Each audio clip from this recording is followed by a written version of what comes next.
हर तीसरे महीने उद्यमियों के साथ बैठक, मुख्य सचिव स्तर पर, जनपद स्तर पर तो हम लोगों ने अनिवार्य कर दिया है कि जिलाधिकारी और पुलिस अधीक्षक हर महीने उद्योग व्यापार मंडल के साथ बैठक करें, उनकी समस्या का समाधान जो स्थानीय स्तर पर होना है उसका स्थानीय स्तर पर समाधान करें, जो स्थानीय स्तर पर संभव नहीं हो सकता, जो शासन के पास भेजना है तत्काल भेजें और शासन स्तर पर स्वयं संपर्क करके उसके समाधान का रास्ता निकालें।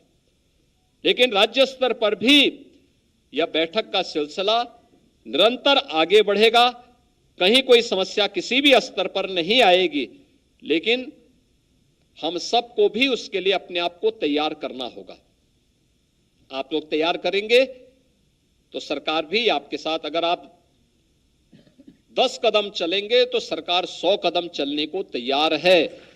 और मुझे लगता है कि आप सबके सहयोग से हम लोग आज उत्तर प्रदेश को अगर इन्वेस्टमेंट के ड्रीम डेस्टिनेशन के रूप में स्थापित करने में सफल हुए हैं तो कोई कारण नहीं, उत्तर प्रदेश के युवाओं की आकांक्षाओं की पूर्ति के लिए और प्रधानमंत्री मोदी जी के विजन को आगे बढ़ाने में हम सब सफल न हो।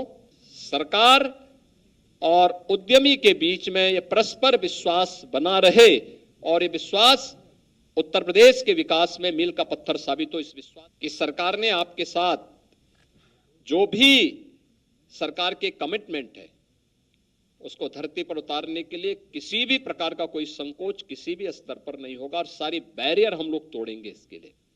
ये हमने पहले दिन से कहा है।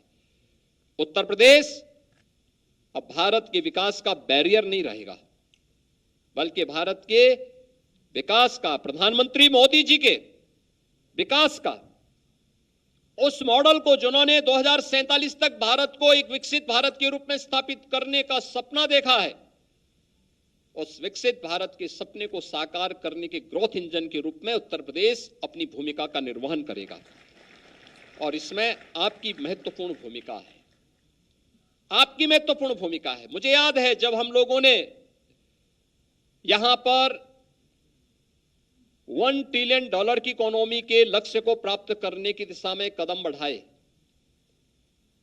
तो हमारे सहयोगी मुझे इस बात के लिए कहे कि इसके लिए हमें हर वर्ष 15 से लेकर 20 लाख करोड़ रुपए के निवेश के प्रस्तावों को प्रदेश के अंदर ग्राउंड ब्रेकिंग कराने की तैयारी करनी चाहिए। और जब हम लोगों ने प्रदेश में अपना ग्लोबल इन्वेस्टर समिट का कार्यक्रम तय किया था, उस समय जब मेरे सामने बात सामने आई थी तो नंदी जी और उनकी टीम मेरे पास आई थी। इन्होंने कहा साहब हम लोग 10 लाख करोड़ रुपए के निवेश के प्रस्ताव कराएंगे। तो मैं हंस रहा था। मैंने कहा ये लोग अभी भी उत्तर प्रदेश को समझ नहीं पा रहे हैं। मैंने कहा चलिए आप प्रयास करिए। और फिर मैंने अपनी टीम के सभी मंत्रिमंडल के वरिष्ठ सदस्यों की टीम को दुनिया के अलग अलग देशों में भी भेजा था, देश के अंदर भी अलग अलग जगह रोड शो हुए थे। और आपने देखा होगा कि 10 लाख या 15 लाख की बजाय 40 लाख करोड़ रुपए के निवेश के प्रस्ताव प्राप्त हुए और लगातार इसमें प्राप्त हो रहे हैं। जिस उत्तर प्रदेश में हम लोग मानते थे कि हमारे इन्वेस्टर समिट होगा, उस इन्वेस्टर समिट में हमारे पास में जो निवेश के प्रस्ताव को लाएंगे वो 20,000 करोड़ का हम मानते थे।